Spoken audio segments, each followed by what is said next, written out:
BRS పార్టీని ఉద్దేశించి ప్రధాని నరేంద్ర మోదీ జూన్ 27 మంగళవారం నాడు కొన్ని సంచలన విమర్శలు చేశారు. అవేంటో చూద్దాం. మధ్యప్రదేశ్ రాజధాని భోపాల్లో బీజేపీ బూత్ స్థాయి కార్యకర్తలతో జరిగిన సమావేశంలో మోదీ ఈ వ్యాఖ్యలు చేశారు. ఈ వ్యాఖ్యల వెనుక అసలు కారణం ఏంటనేది కూడా చూద్దాం ఇదే వార్తలో.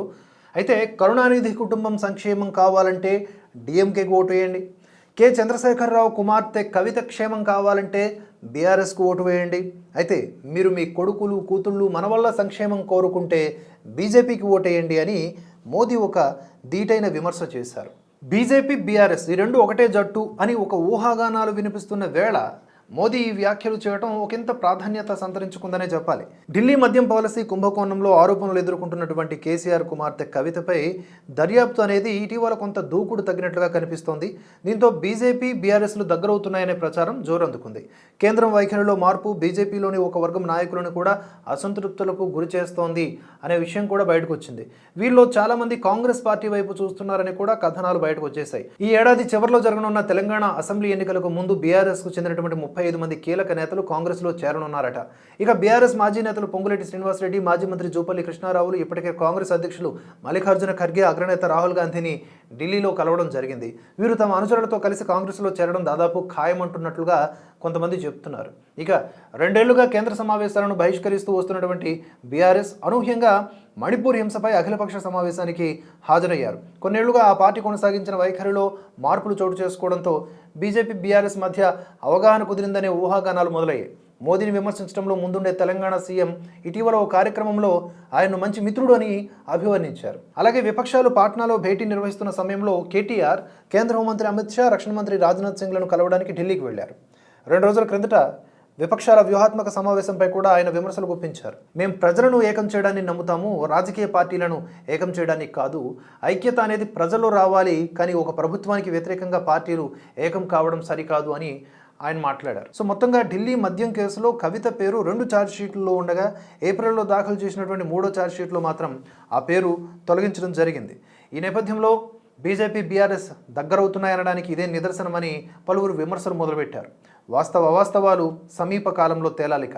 कोई गरीब ये नहीं चाहता कि उसके बच्चों के नसीब में भी गरीबी रहे. हमें लोगों को ये बताना होगा कि उन्होंने अपने बच्चों का भविष्य सुधारने के लिए जिनको वोट दिया उसका क्या परिणाम हुआ. परिवार के नाम पर वोट मांगने वालों ने अपने परिवार का भला किया. अब आपको सोच समझकर तय करना है कि आप किसका भला होता देखना चाहते हैं. आपको गांधी परिवार के बेटे बेटी का विकास करना हो तो फिर कांग्रेस को वोट दीजिए. आपको मुलायम सिंह जी के बेटे का भला करना है तो फिर समाजवादी पार्टी को वोट दीजिए. अगर आप लालू परिवार के बेटे बेटियों को उनका भला करना चाहते हो तो आरजेडी को वोट दीजिए. आपको शरद पवार जी की बेटी का भला करना हो तो आप एनसीपी को वोट दीजिए.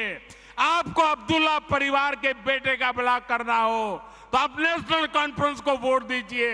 आपको करुणानिधि जी के बेटे बेटियों पोते पोतियों का भला करना हो तो डीएमके को वोट दीजिए.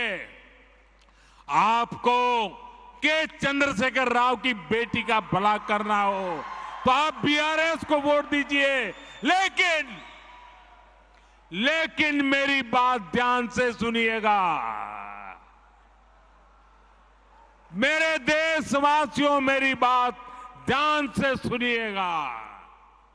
अगर आपको अपने बेटे का, अपनी बेटी का, अपने पोते का, अपनी पोती का, अपने नाते का, अपनी नाती का, अगर आपको अपने परिवार के बच्चों का भला करना है तो आप वोट भाजपा को दीजिए.